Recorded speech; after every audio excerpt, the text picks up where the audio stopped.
Good evening दोस्तों।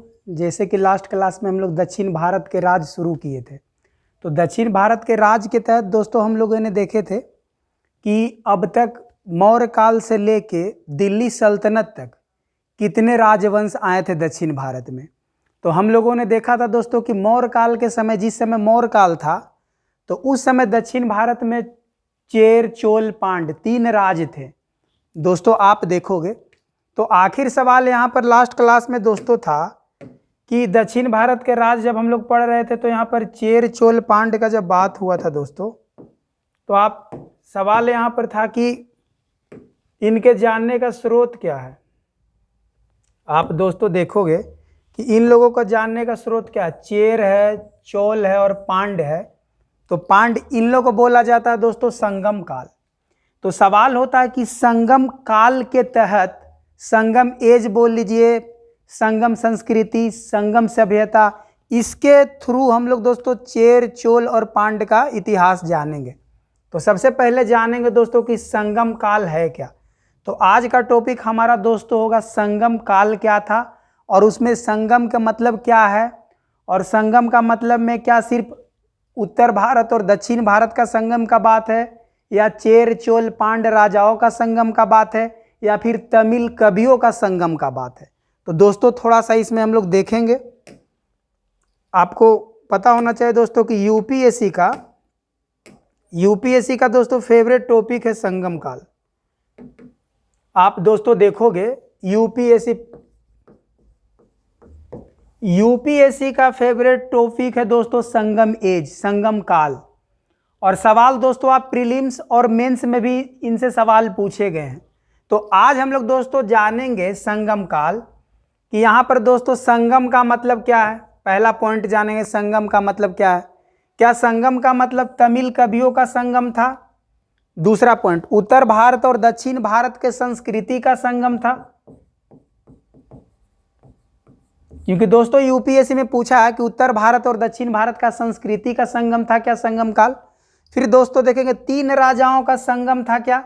3 राजाओं दोस्तों कहने का मतलब यहाँ चेर, यहाँ पर चोल, यहाँ पर पांड्य। तो दोस्तों इन बिंदुओं को लेके आज हम लोग डिस्कस करते हैं कि संगम का क्या मतलब है। तो आज दोस्तों देखते हैं थोड़ा। हम लोग दोस्तों देखो कि यहाँ पर उत्तर भारत है, नॉर्थ इंडिया इधर है, और इधर साउथ इंडिया है, और बीच में दोस्तों विंध्याचल पर्वत है। विंध्याचल पर्वत ही उत्तर और दक्षिण भारत को 2 भागों में बांट देता है। तो दोस्तों आप देखोगे यहाँ पर कि उत्तर भारत का संस्कृति दक्षिण भारत में गया क्या, या दक्षिण भारत का संस्कृति उत्तर में गया क्या। क्या इन दोनों का संस्कृतियों का संगम हुआ, जो यूपीएससी का क्वेश्चन था।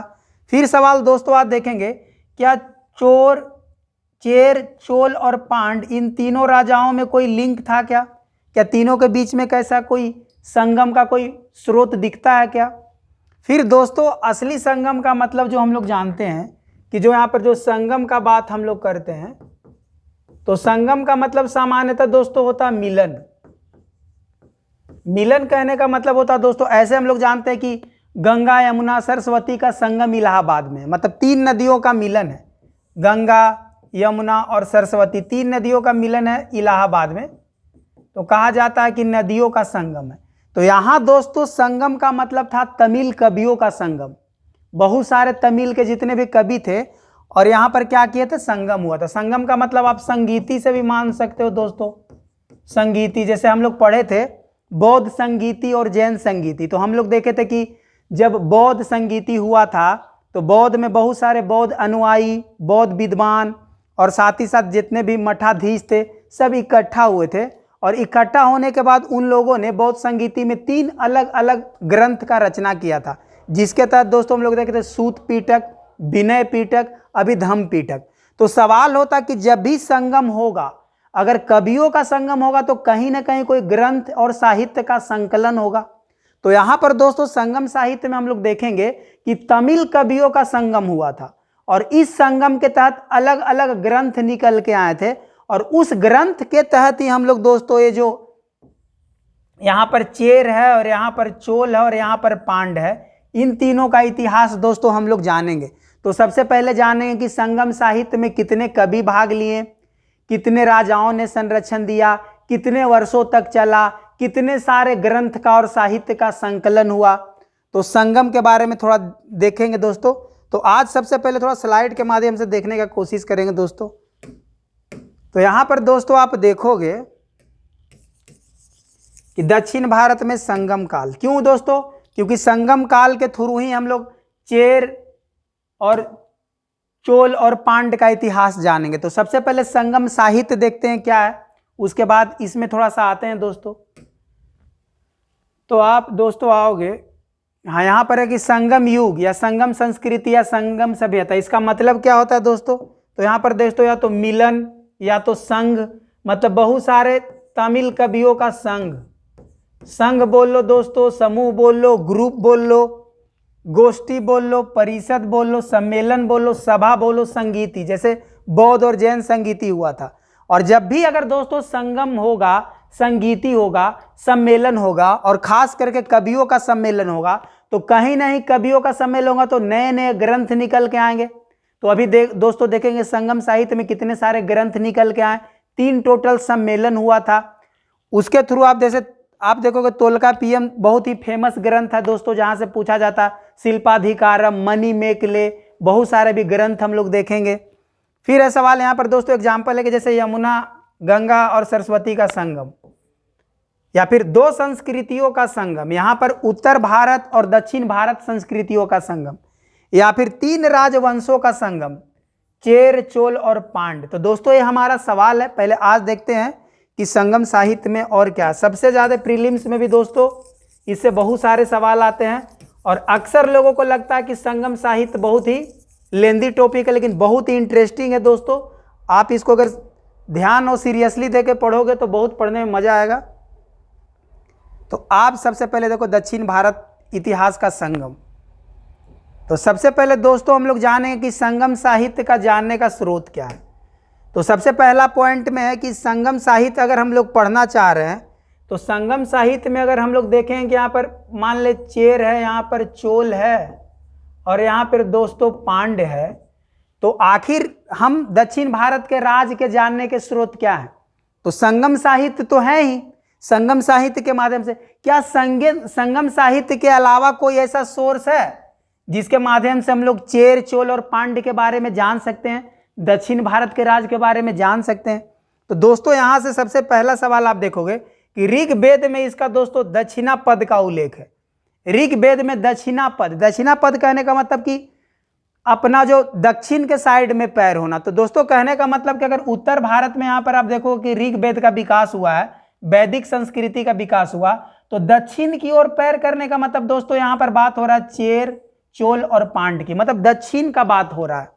तो यहाँ पर दोस्तों ऋग्वेद में इसका पहला उल्लेख है। फिर दोस्तों दूसरा देखोगे अगस्त ऋषि। अगस्त ऋषि आप देखोगे दोस्तों कि अगस्त ऋषि उत्तर भारत के हैं। आप देखो कि महाभारत के समय में और वैदिक सभ्यता में सबसे महत्वपूर्ण अगस्त ऋषि का नाम आता है। तो अगस्त ऋषि दोस्तों उत्तर के, लेकिन दक्षिण में आएंगे। आप देखोगे जो संगम साहित्य होगा, जो संगम काल है, संगम काल में तीन संगीति हुआ दोस्तों। जैसे बौद्ध में 4 संगीति हुआ था, जैन में 3 संगीति हुआ था, तो संगम साहित्य में भी 3 संगीति हुआ था। पहला मदुरै में और तीसरा भी मदुरै में हुआ था। और तो दोस्तों आप यहां पर देखोगे कि ये 3 जो संगम हुआ है दोस्तों, तो ये तीनों संगम में जो पहला और दूसरा का जो अध्यक्षता किए हैं वो अगस्त ऋषि किए हैं। अब बताइए जो आदमी उत्तर भारत का हो और दक्षिण भारत में तमिल लोगों का अध्यक्षता कर रहे हैं, बहुत सारे तमिल कवि इकट्ठा हुए हैं और उनको जो अध्यक्षता करने के लिए अगस्त ऋषि को बुलाया गया है। तो दोस्तों आप यहाँ से अंदाजा लगा सकते हो कि उत्तर भारत और दक्षिण भारत संस्कृति का संगम देखने को मिल रहा है। इसमें बहुत फेमस स्टोरी भी है दोस्तों। आप देखोगे कि अगस्त ऋषि जब उत्तर से दक्षिण आ रहे थे, कहा जाता है इसके बारे में कि अगस्त ऋषि, यहाँ पर विंध्याचल पर्वत है, तो जब अगस्त ऋषि विंध्याचल पर्वत पार करके दक्षिण आना चाह रहे थे तो विंध्याचल पर्वत अपना रूप ऊपर करते चला गया, अपना हाइट बढ़ाते चला गया, अपना ऊंचाई बढ़ाते चला गया। तो इसी में अगस्त ऋषि ने गुस्सा में आकर इसको क्या कर दिए कि एक वज्र से प्रहार कर दिए। तो समझिए कि विंध्याचल पर्वत पूरा विखंडित होने लगा, टूटने लगा। तो अंततः विंध्याचल पर्वत ने अगस्त ऋषि से क्षमा मांगा कि रिसीवर मुझे माफ़ कर दीजिए और मैं अपना गलती स्वीकार करता हूँ। तो ऋषि ने इनको माफ़ कर दिया, लेकिन उन्होंने बोला कि जब तक मैं अभी दक्षिण जा रहा हूँ, जब तक मैं दक्षिण से वापस उतर ना आऊँ, तुम अपना हाइट, तुम अपना ऊंचाई नहीं बढ़ाना। तो इसीलिए कहा जाता है दोस्तों कि विंध्याचल पर्वत जो है नीचा ही रह गया, न तो विंध्याचल पर्वत बहुत ऊंचा था, जो उत्तर से दक्षिण की ओर आना जाना बहुत ही मुश्किल होता। तो एक मिथक है, एक स्टोरी है जिसके बारे में, अगस्त ऋषि के बारे में कहा जाता है कि ऐसा है। और साथ ही एक स्टोरी और है कि अगस्त ऋषि का ही योगदान था जो कावेरी नदी का, आप पढ़, एक स्टोरी है गणेश और जो आप शंकर भगवान के जो पुत्र है गणेश जी, और फिर आप पढ़ोगे कार्तिकेयन और साथ ही अगस्त ऋषि। तो कहीं ना कहीं देखोगे जो कावेरी नदी का जो उत्पत्ति हुआ, तो इसमें भी आप देखोगे अगस्त ऋषि का योगदान है। तो दोस्तों आप देख सकते हो कि उत्तर भारत का संस्कृति दक्षिण भारत की ओर कैसे आ रहा है। तो यहाँ पर संगम का मतलब सिर्फ तमिल कवियों का संगम का बात नहीं चल रहा, संगम का मतलब उत्तर और दक्षिण का संस्कृति का कैसे संगम हो रहा है। फिर दोस्तों आप देखो कि यहाँ पर सूत पीटक और विनय पीटक, जो हम लोग पढ़े थे कि जब बौद्ध संगीति हुआ था, तो बौद्ध संगीति के तहत सूत पीटक और विनय पीटक 2 ग्रंथ का रचना हुआ था। तो इसमें भी दोस्तों दक्षिणापथ का उल्लेख है। तो कहीं ना कहीं आप देखोगे कि मौर्यकालीन ग्रंथ में भी संगम साहित्य का जिक्र है, दक्षिण राज का जिक्र है। अब दोस्तों थोड़ा आप नीचे आते हैं, तो नीचे में दोस्तों देखोगे इसके अलावा में आप अशोक के अभिलेख, अशोक जिस समय दोस्तों यहाँ पर मौर्य एम्पायर है, हम बताएं कि जिस समय यहाँ पर मौर्य एम्पायर है, इसी के पैरेलल में यहाँ चेर है, चोल है और पांड्य है।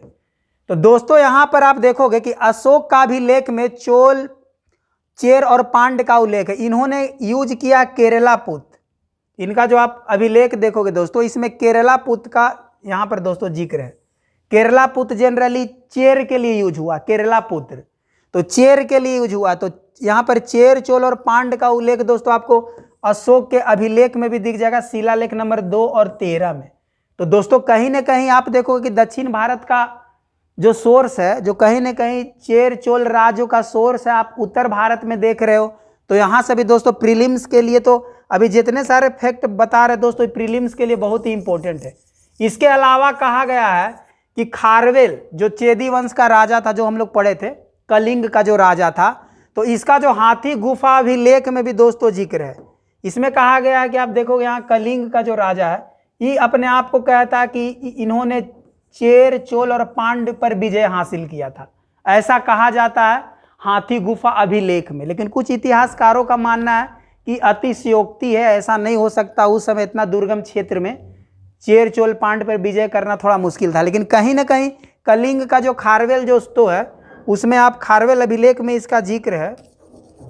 कलिंग राजा खारवेल का जो हाथी गुफा अभिलेख में भी अगर इसका जिक्र है, तो कहीं ना कहीं बात आता। फिर दूसरा कात्यायन का टीका, दोस्तों आप देखोगे कि यहाँ पर जब हम लोग मगध साम्राज्य पढ़ रहे थे, तो मगध साम्राज्य में नंद वंश पढ़े थे दोस्तों। हम बताए थे कि सबसे पहला ताकतवर महापदानंद राजा जो बना था, हम लोग जब पढ़े थे हसीन मासू का, तो हर्यक वंश, शिशुनाग वंश और नंद वंश। तो नंद वंश का जो यहाँ पर महापदानंद है, तो महापदानंद का ही दरबार में पाणिनि थे दोस्तों, जो संस्कृत व्याकरण के रचना किए थे। और इनका जो पाणिनि का जो किताब था, संस्कृत व्याकरण जो बुक था, जो ग्रंथ था, उसका नाम था अष्ट अध्याय। तो इसी अष्ट अध्याय का जो टीका लिखे कात्यायन, जो गुप्त काल के आप देखोगे दोस्तों कि कवि हैं, तो उन्होंने भी दोस्तों जिक्र किया है दोस्तों संगम के बारे में, उन्होंने भी जिक्र किया है संगम साहित्य के बारे में। तो यहाँ से भी दोस्तों प्रीलिम्स में सवाल बन सकता है कि भाई संगम साहित्य के बारे में उत्तर भारत के कितने सारे स्रोत हो सकते हैं। तो दोस्तों ये सारे स्रोत है जिसे हमें संगम साहित्य के बारे में पता चलता है। और प्रीलिम्स में सवाल दोस्तों पूछे गए हैं, आप देखोगे प्रीवियस ईयर क्वेश्चन उठा के, तो संगम साहित्य से बहुत सारे सवाल पूछे गए। अब सवाल उठता है कि दक्षिण भारत में थोड़ा देखेंगे कि संगम साहित्य का स्रोत क्या है। तो दक्षिण भारत में दोस्तों देखोगे तो सबसे पहले तो संगम साहित्य ही नाम आएगा। दक्षिण भारत का दोस्तों बात करेंगे तो दक्षिण भारत में आप देखोगे संगम युग। संगम युग कहने का मतलब दोस्तों कि तमिल कवियों का संगम हुआ है और कम से कम सारे कवि एक साथ इकट्ठा हुए और उस संगम में अलग अलग ग्रंथ, अलग अलग महाकाव्य का रचना हुआ है और उसी ग्रंथ और उसी महाकाव्य के द्वारा हमें चेर, चोल और पांड्य राज का जानकारी मिलता है। तो सवाल उठता है क्या संगम साहित्य के बारे में देखेंगे दोस्तों। इसके बारे में कहा गया है कि लगभग 9,990 वर्षों तक दोस्तों संगम साहित्य का सम्मेलन चला। ऐसे मान के चलो दोस्तों कि 10,000 और इसमें भी लगभग 8,598 कवि, मतलब मान के चलो दोस्तों कि 8,500। कहा जाता है कि संगम साहित्य 10,000 वर्षों तक चलता रहा। तो सुनने में अतिशयोक्ति लगता है यार इतना सालों तक कैसे कोई कवि सम्मेलन चलता रहेगा। तो कहा गया है दोस्तों कि लगभग 9,990 वर्षों तक संगम साहित्य चला और इसमें लगभग 8,500 के आसपास, मतलब 8,598 कवियों ने भाग लिया और लगभग 197 राजा, पांड्य राजा ने इसको संरक्षण दिया।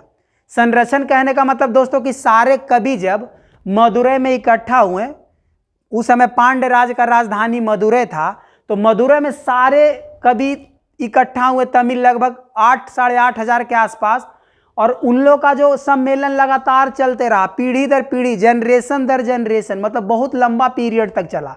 तो जब भी कवि का सम्मेलन होता था उनको रहने खाने पीने के लिए संरक्षण की आवश्यकता होती थी। तो पांड्य राजा उन लोगों को दोस्तों संरक्षण दिया। यहाँ से सवाल पूछा जाता है कि जब संगम सम्मेलन हुआ था, कवियों का सम्मेलन हुआ था जिनमें नए नए ग्रंथों का और महाकाव्यों का रचना हुआ था, तो उन कवियों को संरक्षण किस राजा ने दिया था?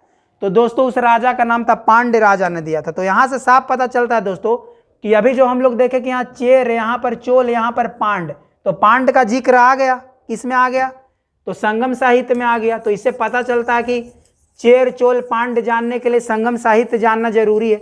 अब सवाल उठता है कि जब 10,000 वर्षों तक लगभग ही चला तो कितने सम्मेलन हुए थे? तो मुख्यतः कहा जाता है कि 3 सम्मेलन हुए थे। और यहां से दोस्तों सवाल पूछता है एग्जाम में कि जो 3 सम्मेलन हुए थे, तो थोड़ा देखते 3 सम्मेलन कहाँ। सबसे पहला सम्मेलन दोस्तों हुआ था मदुरै में। मदुरै कहने का मतलब दोस्तों कि पांड्य राज का राजधानी था, तो मदुरै में ही दोस्तों पहला सम्मेलन हुआ था। पूछा गया जब सम्मेलन हुआ तो इसको अध्यक्ष कौन थे? तो अगस्त ऋषि। वही अगस्त ऋषि दोस्तों जो वैदिक सभ्यता के ऋषि हैं और विंध्याचल पर्वत पार करके कहाँ हैं? दक्षिण भारत में। और कावेरी नदी का उत्पत्ति का भी कारण दोस्तों कहा गया कि अगस्त ऋषि हैं, जो कि कावेरी और गंगा को जुड़वा बहन बताया गया कि कावेरी और गंगा एक दूसरे का जुड़वा बहन है। तो सवाल उठता है दोस्तों यहाँ से क्वेश्चन पूछता है कि जो संगम साहित्य का पहला सम्मेलन कहाँ हुआ था? तो मदुरै में हुआ है। फिर दोस्तों इसका अध्यक्षता किसने किया? तो अगस्त ऋषि ने किया। दोस्तों कहा जाता है कि पहला सम्मेलन में केवल देवताओं और ऋषियों ने भाग लिया था, इसमें कोई भी कभी भाग नहीं लिया, एक भी कभी भाग नहीं लिया था। तो यहां से दोस्तों प्रीलिम्स में सवाल बनाया जाता है। अब सवाल है दोस्तों, इफेक्ट उतना इंपॉर्टेंट नहीं है कि लगभग 549 सदस्य ने भाग लिया और इतना लेखकों, तो ज़्यादा इंपॉर्टेंट नहीं, यही आया है कि कहाँ पर हुआ है? तो मदुरै में हुआ और इसका अध्यक्षता किसने किया? अगस्त ऋषि। अब इन लोग जब इकट्ठा हुए तो कितने सारे मतलब नए नए ग्रंथ का संकलन हुआ। तो आप देख सकते हो दोस्तों, अकटियम, परिपदाल, मुद्रारय, मुदुकुरुकु, कलिरे अवीरे, तो इतना सारा दोस्तों ये सब तमिल वर्ड है। तो दोस्तों इन सब ग्रंथों का संकलन किया गया था। तो दोस्तों जब पहला सम्मेलन हुआ था, तो पहला सम्मेलन की अध्यक्षता किसने किया था दोस्तों? अगस्त ऋषि ने। कहाँ हुआ था? मदुरै में। जैसे जो हम लोग पढ़े थे दोस्तों कि बौद्ध संगीति में पहला कहाँ हुआ था दोस्तों? तो याद करिए, पहला हुआ था राजगीर के क्षेत्र में। किसके काल में हुआ था? तो अजात शत्रु के काल में दोस्तों वहाँ पर। तो याद आ रहा है? तो यहीं से दोस्तों यहाँ से सवाल पूछा कि कहाँ हुआ है? तो मदुरै में हुआ। अध्यक्षता किसने किया? अगस्त ऋषि ने किया। और पहला हम लोग दोस्तों बौद्ध संगीति में पढ़े थे कि सूत पीटक और विनय पीटक का रचना हुआ था, संकलन हुआ था। तो यहाँ दोस्तों आप देख सकते हो कि अकटियम, परिपदाल, मुद्रारय, फिर कलिरे वीरे, इस तरह का जो दोस्तों ग्रंथों का संकलन हुआ। हालांकि कहा जाता है दोस्तों कि इन ग्रंथों में से एक भी ग्रंथ नहीं बचा। पहले जो सम्मेलन हुआ था, पहले सम्मेलन में जो ग्रंथ निकल के आया, उस ग्रंथ में से एक भी ग्रंथ नहीं बचा। कहा जाता है कि समुद्री तूफान से सारा ग्रंथ नष्ट हो गया। समुद्री तूफान कहने का मतलब दोस्तों सुनामी आप कह सकते हो। कोई भी किताब या कोई भी ग्रंथ उपलब्ध नहीं है, समुद्री तूफान से नष्ट हो गया। पहला सम्मेलन में जितने भी किताब आए, कितने भी ग्रंथ साहित्य आए, कहा जाता समुद्री तूफान। समुद्री तूफान कहने का मतलब दोस्तों यहाँ कह सकते हो कि सुनामी। अब यहाँ एक इंपॉर्टेंट फैक्ट है दोस्तों, यहाँ से सवाल है कि जो दक्षिण भारत में आर्य सभ्यता का विस्तार का श्रेय अगस्त ऋषि को जाता। जो अभी हम पढ़े कि पहला सम्मेलन अगस्त ऋषि की अध्यक्षता में हुआ था, जो कि उत्तर भारत से दक्षिण भारत में आए थे। तो साथ ही साथ वैदिक संस्कृति को भी यहाँ पर लेके आए थे, और इनके साथ इनका एक शिष्य था कौंडिन्य। तो पूछा जाता है एग्जाम में, प्रीलिम्स में पूछा गया है कि उत्तर भारत से दक्षिण भारत में वैदिक संस्कृति का प्रसार करने में किनका योगदान रहा। तो प्रीलिम्स में दोस्तों यहाँ पर हो जाएगा अगस्त ऋषि और इनके शिष्य कौंडिन्य का योगदान रहा। तो दोस्तों पहला सम्मेलन का एक भी ग्रंथ नहीं बचा, पूरा नष्ट हो गया है। अब आते हैं हम लोग दूसरा सम्मेलन पे। टोटल 3 सम्मेलन हुआ है। दूसरा सम्मेलन में दोस्तों इसमें भी कहा गया कि इसमें भी देवताओं और ऋषियों ने ही भाग लिया था। केवल देवताओं और ऋषियों ने ही भाग लिया था, बाकी कभी इसमें भी भाग नहीं लिए थे। अब इसमें सवाल था कहाँ हुआ था दोस्तों, तो कपाटपुर में हुआ था। कपाटपुरम भी कहीं कहीं लिखा होगा और कहीं कहीं अल्लवई भी लिखा होगा। तो कपाटपुर या फिर कपाटपुरम भी कहीं कहीं दिखेगा। तो दोस्तों यहाँ से सवाल प्रीलिम्स में पूछता है कि दूसरा जो संगम सम्मेलन कहाँ हुआ था। तो दोस्तों ये भी कपाटपुरम है, मदुरई के पास ही है दोस्तों, बगल में ही है। और इसके भी जो अध्यक्षता किए थे ऋषि अगस्त, और इनका एक शिष्य था तोलकापियर। और यही तोलकापियर, इसमें बोला गया कि इसमें कौन सा ग्रंथ निकल के आया, तो तोलकापियर से ही दोस्तों तोलकापियम निकल के आया। आप पढ़ोगे तोलकापियम, इसके नाम से ही दोस्तों ग्रंथ का नाम हो गया तोलकापियम। तो दोस्तों यहाँ देखोगे, यहाँ से सवाल पूछा जाता है कि इससे बस एक ही ग्रंथ है जो बचा हुआ है, और इससे सवाल प्रीलिम्स में पूछा गया दोस्तों कि द्वितीय संगम सम्मेलन में कौन से ग्रंथ का रचना हुआ, तो तोलकापियम। इसके अध्यक्षता किसने की है, तो ऋषि अगस्त और तोलकापियर। कहाँ पर हुआ, तो कपाटपुरम में। अब इसी से सवाल पूछा जाता है कि तमिल का सबसे पहला संस्कृत व्याकरण कौन है, तमिल व्याकरण कौन है। तो तमिल व्याकरण दोस्तों तोलकापियम। एक प्रकार का, 21 प्रकार का ग्रंथ है दोस्तों। किस प्रकार का लिटरेचर है, तो बोल सकते हो कि एक प्रकार का व्याकरण है। 21 प्रकार का साहित्य है, तो व्याकरण है दोस्तों। जिस प्रकार हम लोगों ने देखा कि पाणिनि ने महापदानंद के समय में, आप देखें कि महापदानंद के समय में पाणिनि ने अष्टाध्यायी संस्कृत व्याकरण का रचना किया, उसी प्रकार आप देखोगे तमिल में दोस्तों तमिल व्याकरण कौन है, तो तोलकापियम है। सबसे पहला ग्रंथ यही है। एग्जाम में पूछा भी गया कि तमिल व्याकरण का क्या नाम है, तो तोलकापियम। किसने लिखा, तो तोलकापियर।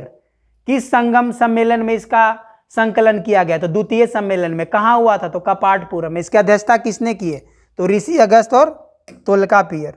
तो दोस्तों यहाँ से भी सवाल होता है। और अंतिम है दोस्तों, ये सबसे इंपॉर्टेंट इसलिए है क्योंकि अभी तक हम लोग पढ़ रहे थे संगम का मतलब कवियों का सम्मेलन। तो पहला में भी देख रहे हैं कि देवताओं और ऋषियों का सम्मेलन है, द्वितीय में भी देख रहे हैं कि देवताओं और ऋषियों का सम्मेलन है। तो अंततः तृतीय सम्मेलन में दोस्तों हम लोग देखेंगे। तो तृतीय सम्मेलन में दोस्तों आपको देखने को मिलेगा कि यहां पर कवियों का सम्मेलन होगा दोस्तों। यहां पर देख लो, तीसरा सम्मेलन, इसमें कवियों ने भाग लिया था दोस्तों। और ये कहाँ हुआ था दोस्तों, मदुरै में हुआ था। इसका अध्यक्षता नकीरर ने किए थे। और दोस्तों इसमें बहुत सारे साहित्य का रचना हुआ था, जिसको 2 भाग में भी बांटेंगे। इसमें बहुत सारे साहित्य और ग्रंथ का रचना हुआ था, जो कि अभी हम लोग देखेंगे दोस्तों। यहाँ से सवाल पूछेगा। तो 2 प्रकार के यहाँ से आप दोस्तों देख सकते हो कि 2 प्रकार के यहाँ से रचना हुआ है। इसमें पूछा जाता कहाँ हुआ, तीसरा मदुरै में, याद रखिएगा दोस्तों। और इसमें एकमात्र सम्मेलन जिसमें कवियों ने भाग लिया। और जितने भी बुक संकलन किए उसको 2 भाग में बांटा गया दोस्तों। एक को बोला गया दोस्तों मेल कंकु और दूसरा को बोलते हैं कील कंकु। मेल कंकु साहित्य दोस्तों एक होता है कील कंकु। मेल कंकु कहने का मतलब दोस्तों कि इसमें क्या आख्यानात्मक है, मतलब इसमें कहानी के रूप में व्याख्या किया गया है। जनरली इसमें आख्यानात्मक, और इसमें ज़्यादा प्रेम संबंधी और युद्ध संबंधी साहित्य का रचना किया गया है। तो आप देखोगे इसमें जो पहला मेल कंकु है, मेल कंकु में जनरली प्रेम संबंधी और युद्ध संबंधी रचना किए गए हैं। और कील कंकु में देखो दोस्तों देखोगे उपदेशात्मक है, मतलब क्या करना चाहिए क्या नहीं करना चाहिए। इसमें दोस्तों देखो कि पहले लोग क्या करते थे कि प्रेम संबंध, अपने लिए जीवन जीना, प्रेम संबंध, युद्ध के लिए लड़ना, राजा महाराजा, यही काम था। बाद के कालों में उनको पता चलेगा कि नहीं, हम लोग को क्या करना चाहिए, क्या नहीं करना चाहिए। जैसे मोक्ष की, कैवल्य की प्राप्ति, संसार में दुख है तो क्या करना है, क्या नहीं करना चाहिए। यहां पर उपदेश है दोस्तों, यहां पर क्या चाहिए, क्या करना चाहिए, क्या नहीं करना चाहिए। यहां अट टू बी का बात है, यहां एज इट इज का बात है, क्या होना है, क्या करना है, यहां पर है। तो दो तरह का आप देखो दोस्तों कि तृतीय सम्मेलन जो हुआ दोस्तों, इसमें दो प्रकार का ग्रंथ लिखा गया है। तो इसके अंदर में भी दो कैटेगरी बांटा गया दोस्तों। मेल कंकु के तहत भी दोस्तों 18 ग्रंथ है, और इसके तहत भी दोस्तों देखोगे तो 18 ग्रंथ है। तो इसमें जो 18 ग्रंथ है, इसमें 8 ग्रंथ को दोस्तों कहा गया है, 8 ग्रंथ को कहा गया है एटुटोगई। एटुटोगई कहने का मतलब 8 anthology jewel of the Tamil, मतलब तमिल साहित्य का जो एक प्रकार का जेवर है। मतलब 8 प्रकार का दोस्तों यहां पर लिखा गया, 8 प्रकार का लिटरेचर है। और 10 लिखा गया दोस्तों 10 गीत, यहां पर देख सकते हो, पट्टू पतुई। तो यहां पर दोस्तों देखोगे एटूटू गई एक हो गया दोस्तों, एटोटू गई में कितना 8 प्रकार के ग्रंथ है, और पट्टू पतुई में दोस्तों 10 प्रकार के, इसको बोला था 10 गीत, 10 विलेज सॉन्ग, मतलब 10 ग्रामीण गीत। और 8 वाला दोस्तों में देखोगे किस प्रकार 8 anthology jewel of the Tamil. तो इसमें दोस्तों 18 ग्रंथ है। यहां से बस यही पूछा जाता है कि किस प्रकार का ग्रंथ है, तो आपको दोस्तों एटूटू गई याद रखना होगा, और पट्टू पतुई तमिल वर्ड है। तो दोस्तों इसका मतलब होता है 10 गीत, और इसका मतलब होता है 8 anthology jewel of the. Anthology कहने का मतलब लिटरेरी वर्क, जब कवि सम्मेलन में बैठते हैं तो उससे जो कंपाइल होकर जो बुक निकलता है उसी को बोला गया है एंथोलॉजी। फिर दोस्तों आप नीचे में देखोगे कील कंकु, तो कील कंकु में भी 18 ग्रंथ है। कील कंकु में भी दोस्तों 18 ग्रंथ है। और इस 18 ग्रंथ में दोस्तों आप देखो कि जैसे 18 लघु ग्रंथ है इसमें, जिसमें 2 सबसे महत्वपूर्ण है, इसको नाम याद रख सकते हो दोस्तों, नारदियाल और तिरुकुडाल। ये भी दोनों तमिल वर्ड है दोस्तों, तो आपको याद रखना होगा। ये क्या उपदेशात्मक, इसमें 18 लघु ग्रंथ का बारे में चर्चा किया गया है। तो दोस्तों हम लोग देख लिए यहाँ पर ये कि किस प्रकार से आप देख सकते हो कि किस प्रकार से दोस्तों संगम साहित्य में इसका अब है कि इसके अलावा और कोई ग्रंथ का रचना हुआ कि नहीं। तो इसके अलावा भी दोस्तों संगम साहित्य में 2 महत्वपूर्ण काव्य का रचना हुआ। जिस प्रकार हम लोग महाभारत में जिस प्रकार हम लोग उत्तर भारत में महाभारत और रामायण 2 महाकाव्य पढ़ते हैं, उसी प्रकार दक्षिण भारत में भी 2 महत्वपूर्ण काव्य है दोस्तों, शिल्पाधिकारम और मणिमेखले। इसके अलावा भी आप आगे के काल में भी 3 और महाकाव्य लिखे गए हैं, जैसे चिंतामणि वगैरह करके दोस्तों आप देखो कि और भी काव्य लिखे गए हैं। लेकिन यहाँ पर सवाल है कि इस साहित्य के अलावा 2 सबसे महत्वपूर्ण काव्य है जिसको तुलना किया गया है महाभारत और रामायण से, महाभारत और रामायण से। तो इसे पूछा जाता है दोस्तों एग्जाम में कि 2 महत्वपूर्ण महाकाव्य तमिल में कौन है। तो एक है दोस्तों शिल्पाधिकारम और दूसरा है मणिमेखले, और दूसरा दोस्तों मणिमेखले। तो आप देख सकते हो यहाँ पे शिल्पाधिकारम और मणिमेखले। तो इसमें दोस्तों देखो शिल्पाधिकारम में 21 प्रकार का साहित्य दोस्तों, तो युद्ध और प्रेम संबंधी है। शिल्पाधिकारम में दोस्तों आप देखोगे कि इसका एक बहुत ही इंटरेस्टिंग कहानी है। शिल्पाधिकारम में आप देखोगे दोस्तों कि बहुत ही इंटरेस्टिंग कहानी है। इसमें आप देखोगे इसके बारे में कहा गया है कि शिल्पाधिकारम में स्टोरी आप दोस्तों देखोगे कि यहाँ पे इसमें शिल्पाधिकारम का जो स्टोरी यही है दोस्तों कि आप देखो कि मदुरै और कावेरी पत्तनम, तो यहाँ पर एक राजा है जिसका नाम है कोबलम, और एक इसकी जो पत्नी उसका नाम है कनगी। तो स्टोरी ये शुरू होता है दोस्तों, ये कहानी है जिस समय पांड्यराज का कहानी है। और जो बुक लिखा है दोस्तों, बुक जो आप यहाँ पर देखोगे इलेंगो के द्वारा जो बुक लिखा गया है, तो ये दोस्तों चोल राजा के भतीजा हैं। यहाँ पर एक पॉइंट आप थोड़ा सा देख लो दोस्तों, यहाँ पे जो इलंगो जो है दोस्तों, इलंगो दोस्तों, ये जो इलंगो किन के भतीजा हैं, तो आप पढ़ोगे दोस्तों आगे में कि चोल राजा कारिकल, सबसे ताकतवर राजा कारिकल, तो कारिकल के भतीजा कहा जाता है इतिहास में कि एक इनके भतीजा थे, कारिकल के भतीजा थे। जिन्होंने शिल्पाधिकारम लिखा। लेकिन जो स्टोरी का टर्निंग पॉइंट क्या है दोस्तों, तो टर्निंग पॉइंट आप देखोगे यहाँ पे कि जब स्टोरी शुरू होगा तो यहाँ पर स्टोरी में आप दोस्तों देखोगे कि यहाँ पे एक दो आप देखोगे कि दो, एक व्यापारी है जिसका नाम है कोबलम और एक दूसरा व्यापारी है जो जिसकी बेटी का नाम है दोस्तों, आप देखो कनगी, कनगी नाम है। तो यहाँ पर क्या होता है, दोनों के बीच में आप दोस्तों देखो कि विवाह होता है। यहाँ पर देखो स्टोरी में सोचो, ये कोबलम दोस्तों होता है एक कहाँ का व्यापारी, तो कावेरी पत्तनम का व्यापारी होता है, ये कावेरी पत्तनम का व्यापारी है। और दूसरा कनगी, ये भी एक व्यापारी है दोस्तों, ये मदुरै की। तो मदुरै के इलाके में एक व्यापारी है, बहुत ही धनाढ़ है, बहुत ही अमीर है, और एक दूसरा कावेरी पत्तनम में व्यापारी है, उसका बेटा है कोबलम, और एक बहुत बड़ा व्यापारी उसकी बेटी है कनगी। तो ये दो बहुत बड़ा व्यापारी का बेटा और बेटी है दोस्तों, ये दोनों के बीच में शादी हो जाता है। कोबलम और कनगी का शादी होता है, बहुत धूमधाम से शादी होता है। उस समय सबसे अमीर व्यापारी इन लोग दोनों होते हैं। इनके पिताजी भी, कोबलम के भी पिताजी बहुत अमीर होते हैं और कनगी के भी पिताजी बहुत अमीर होते हैं। दोनों व्यापारी के बीच में शादी होता है। तो शादी होने के बाद दोस्तों देखो कि किस प्रकार से पार्टी वगैरह एंजॉय करते हैं, सेलिब्रेशन वगैरह होता है। तो पार्टी में दोस्तों देखो कि यहाँ पर जब इन दोनों का शादी के बाद पार्टी होता है, तो पार्टी के दौरान एक नर्तिका आती है, उसका नाम है माधवी। अब माधवी आता है दोस्तों, तो आप देखोगे कि इस दौरान जो नर्तिका होती है तो कोबलम को इससे प्रेम हो जाता है। यहाँ पर दोस्तों तो प्रेम हो जाता है, तो दोस्तों देखोगे इसका वाइफ के साथ तो शुरू में अच्छा रिलेशन होता है, कोबलम और कनगी के बीच में अच्छा बॉन्डिंग होता है। कनगी बहुत ही पतिव्रता होती है और बहुत ज़्यादा प्यार करती है कोबलम से। लेकिन बाद के कालों में दोस्तों कोबलम का लगाव माधवी से हो जाता है और माधवी दोनों के बीच में प्रेम बहुत घनिष्ठ हो जाता है। ये बात जब पता चलता कनगी को तो अच्छा नहीं लगता, तो इस समाज में, सोसाइटी में डर का बात होता।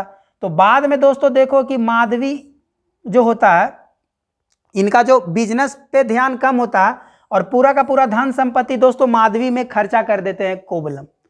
बाद के कालों में देखो कोबलम के पिता का मृत्यु हो जाता है। तो कोबलम के पिता का मृत्यु हो जाता है तो पूरा व्यापार यही संभालते हैं और इनको व्यापार में ध्यान कम होता है और माधवी में ध्यान ज़्यादा होता है। तो इस प्रकार ही क्या होता है दोस्तों कि पूरा का पूरा धीरे दिनों दिन गरीब होते चले जाते हैं, व्यापार में लॉस होता है और ये गरीब हो जाते हैं। और गरीब हो जाने के कारण माधवी भी इनको ठुकरा देती है। माधवी नर्तकी होती है, तो माधवी को लगता है कि इसके पास पैसा कौड़ी है नहीं, अब इसके साथ रिलेशन रखने का मेरा कोई फायदा है नहीं। तो दोस्तों क्या देखोगे आप कि माधवी इसको ठुकरा देता है। ठुकराने के बाद दोस्तों देखोगे इसको दिल टूट जाएगा। तो लास्ट में कनगी के पास ही वापस आता है। तो कनगी फिर से बोलती है, देखो आप तो बहुत अमीर थे और आपका पिताजी बहुत बड़े व्यापारी थे, तो आपके अंदर हुनर तो है ही, फिर से आप करो कि व्यापार को शुरू करो। तो ये बोलते हैं यहाँ पर जो दोस्तों देखोगे कि कावेरी पत्तनम से मदुरै के इलाके में, तो ये बोलते हैं कोबलम यार मेरा इतना बड़ा व्यापार था, अब इस व्यापार को छोड़ के अगर छोटा व्यापार यहाँ पर करेंगे तो लोग मुझ पे हंसेंगे। तो इन लोग बोलता है कि ठीक है। तो कनगी बोलती है काम करते हम लोग मदुरै चलते हैं। तो दोनों दोस्तों मदुरै आ जाता है, कोबलम और कनगी मदुरै आ जाता है। और मदुरै आने के बाद दोस्तों देखोगे कि जो शिल्पाधिकारम का जो मतलब होता है दोस्तों, यहाँ पर आप देखोगे नूपुर, नूपुर का मतलब होता है पायल, मतलब आप कर श्रृंगार का सामान। तो नूपुर मतलब पायल, शिल्पाधिकारम का मतलब वही होता है। तो कनगी बोलती है कि मैं आपको एक अपना पायल देती हूं और इस पायल को आप बेच दो और बेचने के बाद जो पैसा होगा उससे आप व्यापार कर लेना। तो यहीं पर दोस्तों आप देखोगे कि कोबलम बोलता है ठीक है मैं व्यापार करूंगा। लेकिन दोस्तों जब आप देखोगे कि कोबलम पायल बेचने मार्केट में जाता है बाजार में, तो उसी दिन दोस्तों यहाँ मदुरै में एक राजकुमारी होती है। मदुरै में राजकुमारी का दोस्तों पायल जो होता है चोरी हो जाता है। और ये जो पायल जो बनता है दोस्तों, कहने का मतलब कनगी को जो पायल रहता है, जो ज्वेलरी बनाता है वो दो ही सेट बनाता है। एक सेट होता है यहाँ कनगी के पास और एक सेट होता है पायल राजकुमारी के पास। उसके अलावा और दूसरा सेट बना ही नहीं था जो ज्वेलरी बनाया था, क्योंकि कनगी के पिता बहुत अमीर थे। तो उस समय जब बनवाया तो बहुत ज्यादा इनके पास पैसा था और दूसरा सबसे अमीर थी राजकुमारी, तो इसके लिए भी वही चीज बनता है। तो बाद में दोस्तों देखोगे जब राजकुमारी का पैल चोरी होता है, जिस दिन चोरी होता है जिस दिन ये अपना पैल बेचने जाता है, कनगी के पति दोस्तों जिस दिन ये पैल बेचने जाएगा मार्केट में, उसी दिन इसका पैल चोरी हो जाता है। और जब पैल चोरी हो जाएगा दोस्तों तो आप देखोगे कि मान ले यहां पर इसका लेफ्ट और राइट, एक लेफ्ट लेग का पैर होगा, अगर राइट लेग का पायल होगा। तो दोस्तों यहां पर मान ले लेफ्ट लेग वाला अगर पायल चोरी हो गया हो जो पैर में पहनता, और ये भी अल्टीमेटली लेफ्ट वाला ही बेचने जाता है मार्केट में, तो जो ज्वेलरी होता जब इसे पायल खरीदता है कोवलम से, तो कोवलम उसको लगता है ज्वेलरी को, यार कोवलम के पास इतना महंगा पायल आया कहां से। जो ज्वेलरी होता है दोस्तों, जो मदुरै का जो ज्वेलरी होता है, तो मदुरै का ज्वेलरी को लगता है कि कोवलम के पास इतना महंगा पायल आया कैसे, देखने में तो गरीब भिखारी लग रहा। तो उसको यकीन हो जाता है कि जो राजकुमारी का जो पायल चोरी हुआ है वो पायल की कहीं ना कहीं चोरा के मेरे पास बेचने के लिए लाया, चोरी करके मेरे पास बेचने के लिए लाया। तो ये क्या करता है कि ज्वेलरी जो है, इस समय का जो पांड राजा होता है नेंडुजेलियम, आप देखोगे पांड राजा नेंडुजेलियम को कंप्लेन करता है कि राजकुमारी का पायल जो है कोवलम के पास है। अब दोस्तों कोवलम को यहाँ पर बुलाया जाता है, सैनिक पकड़ के ले जाता है और इसको यहाँ पर मृत्यु दंड दे दिया जाता है। ये बात जब दोस्तों कनगी को पता चलता है तो कनगी दोस्तों गुस्सा में लाल, कहा जाता है बहुत ही पतिव्रता होती, पति से बहुत प्यार होती, गुस्सा में लाल, इसका बाल पूरा बिखरा हुआ और ये जाती है पूरा आवेश में। कनगी एक अपना पायल दूसरा पायल लेती है, उसके बाद 2 पायल होता है। ये बात जब पता चलता है तो दूसरा पायल लेकर और राजा को बोलती है कि दोनों पायल मेरा ही था, देखो ये मेरा जोड़ी 1 है, दूसरा जोड़ी है, मतलब 2 पेयर मेरे पास, सॉरी 1 पेयर था, तो लेफ्ट और राइट वाला दोनों मेरे ही पास है। और मेरे पायल वाला में दोस्तों आप देखोगे कि जब ये बात साबित हो जाता है कि जो पायल था कनगी का ही पायल था, तो राजा को शोक लगता है। नेंडुजेलियम कहा जाता है कि उसको ऐसा शोक लगता है कि उसको लगता है कि उसके द्वारा गलती निर्णय दे दिया गया, गलत डिसीजन दे दिया गया। तो वहां पर दोस्तों कहा जाता है कि इसको मृत्यु हो जाता है, शोक में ही मृत्यु हो जाता है नेंडुजेलियम जो पांड्य राजा होता है। तो दोस्तों आप यहां पर देखोगे पांड्य राजा का जो मृत्यु हो जाता है, उसके बाद कनगी श्राप देती है कि मदुरै आग में जलता रहेगा। और दोस्तों माना जाता है कि उस दिन मदुरै में पूरा आग लग जाता है और बहुत दिनों तक दोस्तों मदुरै जब जलने लगता है तो कहा जाता है, स्टोरी में बताया गया है यहाँ जो, कि वहां से मदुरै देवी प्रकट होती है। और मदुरै देवी प्रकट होती है दोस्तों और कनगी को बोलती है कि कनगी देखो तुम्हारा पति तो मर ही गया, तुम्हारा पति का मृत्यु हो गया, जो राजा गलत निर्णय डिसीजन दिया था उसका भी मृत्यु हुआ, लेकिन बाकी तुम अपने श्राप से यहाँ के जो मदुरै के वासियों को क्यों जला रहे हो। तो कहा जाता है कि कनगी फिर अपना श्राप वापस ले लेती है और मदुरै वहीं से शांत होता है। लेकिन बाद में कहा जाता है कि ये वहीं पहाड़ पे जाती है और अपने आप को प्राण त्याग देती है, एक प्रकार से सती हो जाती है। कहा जाता है कि कनगी अपने पति के वियोग में सती हो जाती है। तो यही दोस्तों जो कनगी अपने वियोग में सती हो जाती है, तो बाद के कालों में दोस्तों देखोगे कि यही जो कनगी पूजा चेर राजा करेगा। आप देखोगे सेनगुटवन चेर राजा है। तो दोस्तों ये स्टोरी में 3 राजा आपको देखने को मिला। कैसे? चोल राजा का जो भतीजा है उसका नाम है जो इग्लो, आप दोस्तों देखे जो लेखक है, तो चेल राजा का दोस्तों आप क्या हो गया, यहाँ पे आप यहाँ पर देख लो दोस्तों, शिल्पाधिकारम में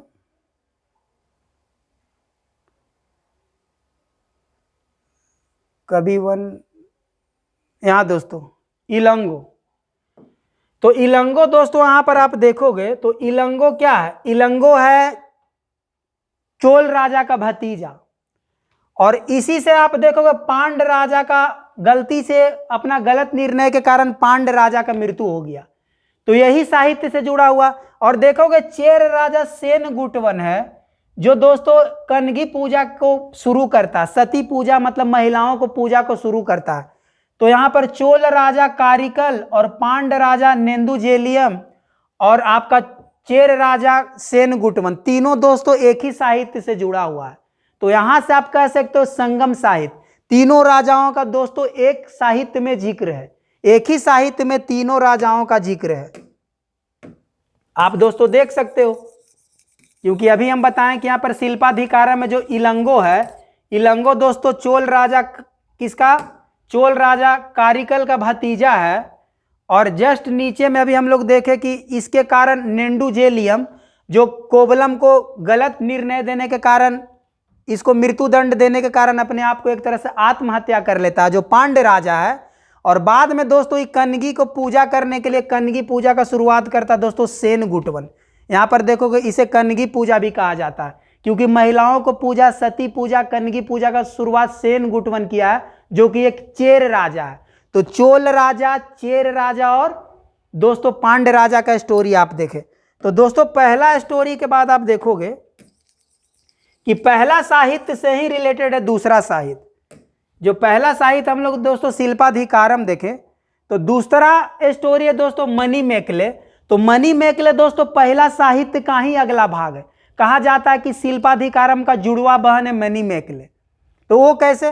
तो जो मणिमेखले दोस्तों है, तो आप अभी जो हम लोग स्टोरी देखे कि जो कोवलम था, कोवलम और यहाँ पर दोस्तों माधवी जो नर्तकी था, हम बताए थे कि नर्तकी से कोवलम को प्यार होता, तो यही दोनों का दोस्तों पुत्री होती है मणिमेखली। आप देखोगे मणिमेखली दोनों का पुत्री होता है। बाद में जो प्यार हो जाता है तो ये दोनों से एक बेटी जन्म लेता है, उसका नाम होता है मणिमेखले। तो मणिमेखले का स्टोरी यही होता है दोस्तों कि मणिमेखले बहुत ही सुंदर होती है, मणिमेखले बहुत ही सुंदर होती है। तो मणिमेखली क्या होता है कि माधवी को जब ये बात पता चलता है कि उसका जो लवर है कहीं ना कहीं कोवलम उससे प्यार करता था, तो कोवलर को वहाँ जो पांड्य राजा ने, कोवलम को जो पांड्य राजा ने फांसी का सजा दे दिया, मृत्युदंड दे दिया, और उसकी पत्नी को भी अपने आप को सती कर लेती है।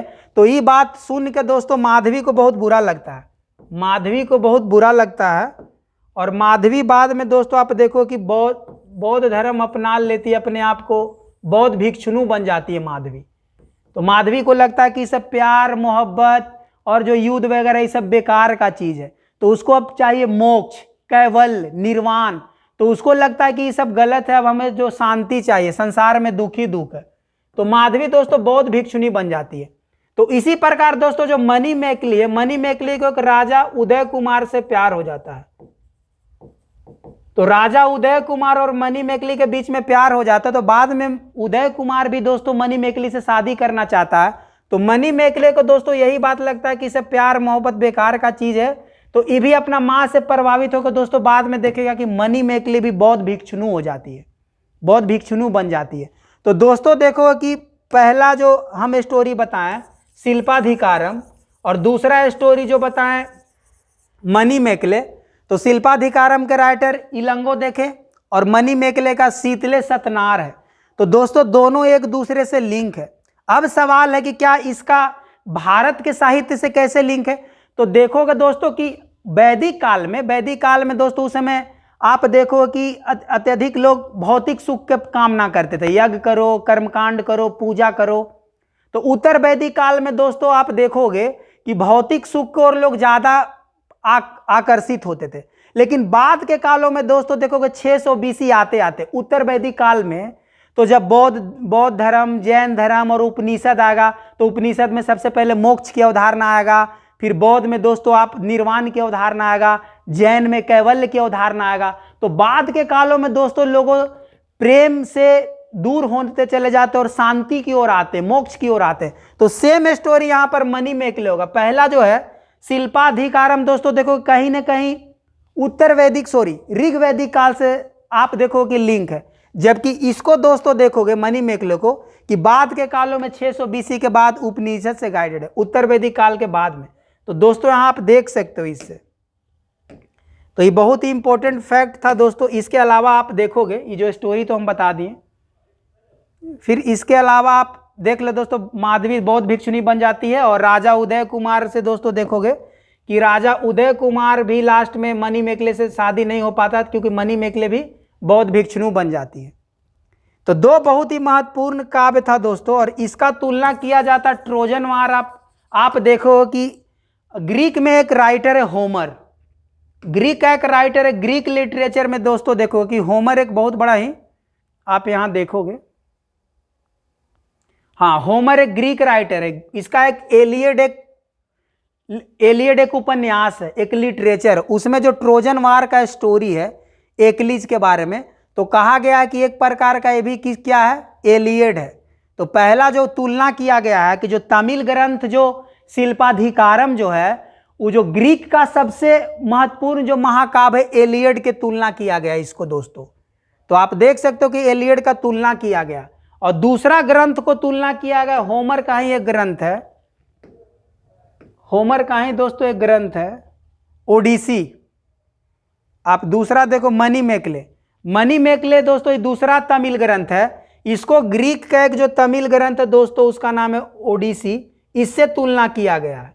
क्योंकि आप देखो ग्रीक में दो ही बहुत बड़ा ही महाकाव्य है, लिटरेचर है, एक है एलियड और दूसरा है ओडिसी जो होमर के द्वारा लिखा गया है। और भारत में भी दो महत्वपूर्ण काव्य है, महाभारत और रामायण। उसी प्रकार तमिल में दो महत्वपूर्ण महाकाव्य है, एक हो गया शिल्पाधिकारम और दूसरा दोस्तों मणिमेकले। तो इसको तुलना किया गया, तो कहीं ना कहीं बहुत बड़ा रोल है। साथ ही इसमें देखो दोस्तों देख सकते हो कितना इंपॉर्टेंट पॉइंट है। फिर इसके अलावा भी और लिखे गए हैं, जैसे बाद के कालों में जीवक चिंतामणि तिरुत्देवर के द्वारा लिखा गया, तो ये तीसरा महाकाव्य है दोस्तों।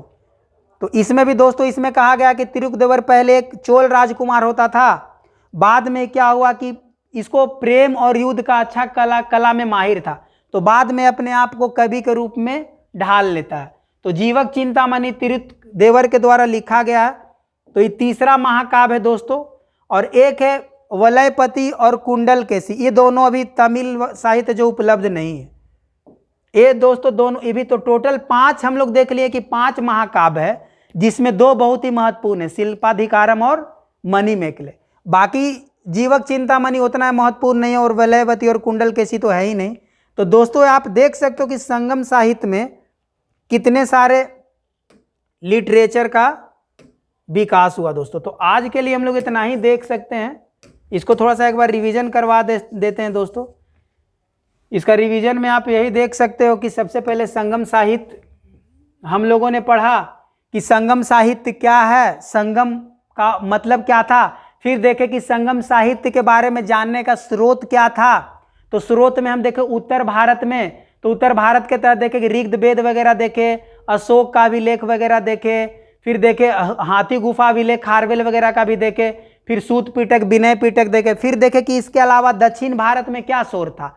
तो दक्षिण भारत में दोस्तों देखे संगम साहित्य, तो संगम साहित्य के तहत देखे दोस्तों कि 3 प्रकार का सम्मेलन हुआ।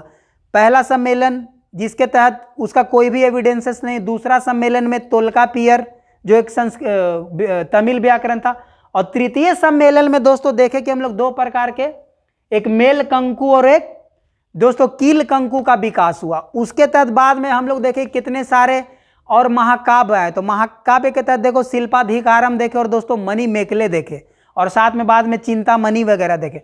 तो दोस्तों ये था संगम साहित्य, जो आपको पता होना चाहिए दोस्तों कि संगम साहित्य कितना महत्वपूर्ण है। इसको आप देख सकते हो, ऋग्वेद वगैरह से लेके सूत पिटक अशोक का विलेख से लेके सारा हम लोग इसको डील कर चुके हैं। फिर बताएं कितने दिनों तक चला, ये भी हम लोग डील किए दोस्तों। फिर यहाँ फिर ये सारे तीनों सम्मेलन याद रखना है। इसके अलावा 2 प्रकार का मेल कंकु और कील कंकु, और फिर दो इम्पोर्टेंट महाकाव्य शिल्पाधिकारम और मणिमेकले। और देखें किस प्रकार ये दोनों स्टोरी में तीनों राजाओं का जिक्र है। और बाद में फिर आज के लिए दोस्तों इतना ही रहने देते हैं, बाकी देखेंगे विदेशी। हालांकि एक लाइन देख ही लेते हैं कि क्या इसके अलावा क्या विदेशियों के द्वारा भी संगम, यहाँ पर इसके द्वारा एक पॉइंट और भी देख ही लेते हैं क्या कि ये जो चेर है और चोल है और पांड है, क्या विदेशियों के द्वारा भी स्रोत है क्या।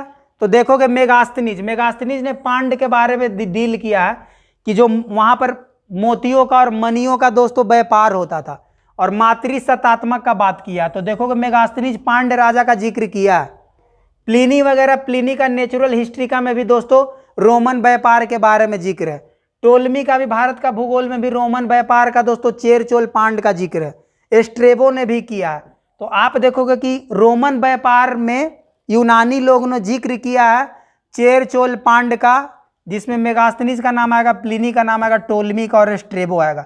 तो आज हम लोग देखें कि संगम साहित्य में और जो चेर चोल पांड राजाओं का जानने का स्रोत था, उत्तर भारत का स्रोत देख लिए, दक्षिण भारत का स्रोत देख लिए, और विदेशियों का स्रोत देख लिए। नेक्स्ट लेक्चर में दोस्तों हम लोग पढ़ेंगे चेर राजा के बारे में और पांड्य राजा के बारे में और चोल राजा के बारे में। तो आज के लिए दोस्तों इतना ही, बहुत बहुत धन्यवाद। वीडियो अच्छा लगा तो चैनल को लाइक करिए, सब्सक्राइब कमेंट करिए ताकि मुझे मोटिवेशन मिल सके। बहुत बहुत धन्यवाद दोस्तों।